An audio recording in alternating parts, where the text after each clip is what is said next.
বসে আছি কোনো একটা পুরনো বাড়ির ভাঙাচোরা বারান্দা। কতদিনের পুরনো স্মৃতি। পথ চলতি অবস্থায় খুঁজে পেলাম এরকম একটা হাড় ঝিরঝিরে খিলান।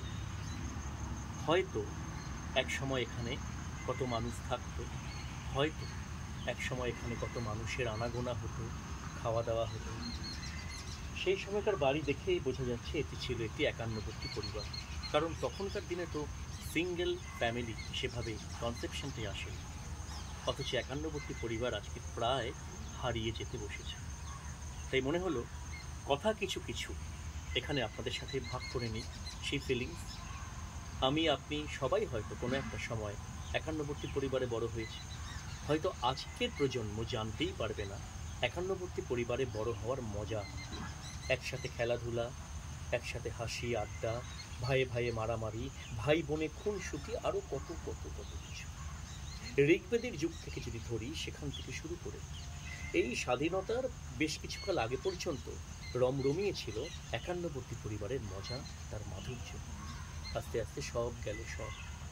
শুধু একান্নবর্তী পরিবার ভেঙে যাওয়া মানে কি একান্নবর্তী পরিবার ভেঙে যাওয়া? না, আমার মনে হয় এই যে একান্নবর্তী পরিবার, এখান থেকে একটা পাড়া, সেই পাড়া থেকে আসতো পরিবার, আর এক্সটেন্ডেড ফ্যামিলি, গোটা পাড়াটাই হয়ে উঠত একটা ফ্যামিলি, একটা পরিবার।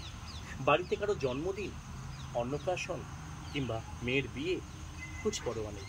বাড়ির কর্তার কোনো চিন্তাই নেই, কারণ গ্রামের ছেলেরা কোমরে গামছা বেঁধে সব কাজ করবে। একান্নবর্তী পরিবারের ভাই, কাকা, জ্যাঠা, মামা, মামাতো ভাই বোনেরা সবাই মিলে পরিবেশন করবে। হারিয়ে গেছে সেই সমস্ত দিন। এখন আমরা সবাই ক্যালোরি কনসাস। এখন একান্নবর্তী পরিবারের মতন লম্বা সেই টেবিলে বসে আমরা খাই না, কিংবা বারান্দায় বসে পাত পড়ে না। এখানে আরও 6 পিস মাছ দাও হে, আজ আর কেউ বলে না। অনেক কারণ কেন ভেঙে গেল, কেন আস্তে আস্তে শেষ হয়ে যাচ্ছে একান্নবর্তী পরিবার। আমরা সমাজতাত্ত্বিক নই, আমরা সমাজতত্ত্বের আলোচনাও করতে আসিনি, কিন্তু কোথাও আমার মনে হয় অনেকগুলো কারণ কাজ করে। তো যেমন ধরুন, হতে পারে একান্নবর্তী পরিবারের এক ভাই অনেকটা বেশি উপার্জন করত, আরেক ভাই করতো না।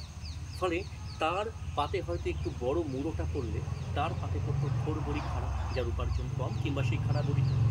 সেখান থেকে ভাঙন হতে পারে, ভুল বোঝাবুঝি হতে পারে। কিংবা ধরুন আস্তে আস্তে দেখাশোনা করে বিবাহ, এটা পাল্টে গিয়ে এলো প্রেম করে বিয়ে। একান্নবর্তী পরিবারে যে বড় জ্যাঠা বা দাদু, তাকে বলতো কর্তা, কর্তা মশাই। এখন কর্তা মশাই তো ছিলেন একটু সেকেলে ভাবনার লোক, ফলে কর্তা মশাই মেনে নিতে পারলেন না সেই লাভ ম্যারেজ ব্যাপারটা। তখন তারা একটু স্বাধীনতা দেখানোর জন্য আলাদা হয়ে গেল, এবং এমন ভাবনা হলো যে তারা স্বাধীন, তারা তাদের মতো করে জীবনযাপন করে। এই কারণে আস্তে আস্তে একান্নবর্তী পরিবারগুলো ছোট হতে শুরু করলো। তারপরে যত পড়াশোনার দিগন্ত বাড়লো, চাকরি বাকরির দিগন্ত বাড়লো, মানুষের হরাইজন বাড়লো, ছড়িয়ে পড়লো মানুষ এক জায়গা থেকে আরেক জায়গায়। আস্তে আস্তে আস্তে আস্তে আজকে বৃদ্ধাশ্রমে গিয়ে পৌঁছেছে ভাবনাটা।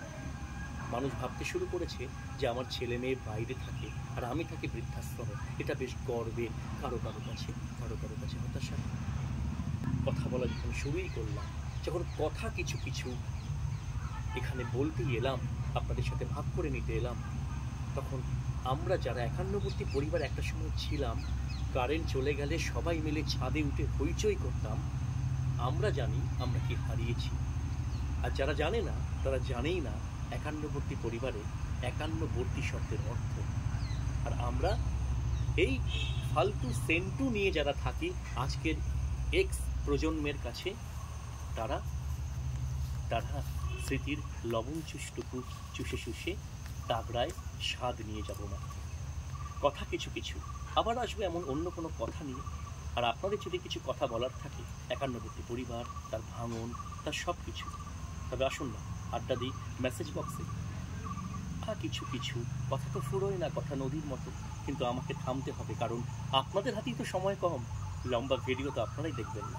ভালো থাকবেন। কথা কিছু কিছু নিয়ে আমি বিধান আবার হাজির হবো আগামী কোনো পর্বে। এরমভাবেই পথ চলতি কোথাও ধূপ করে বসে পড়ে সেখান থেকে বেরিয়ে আসবে কথা, কারণ গল্প হলেও সত্যি।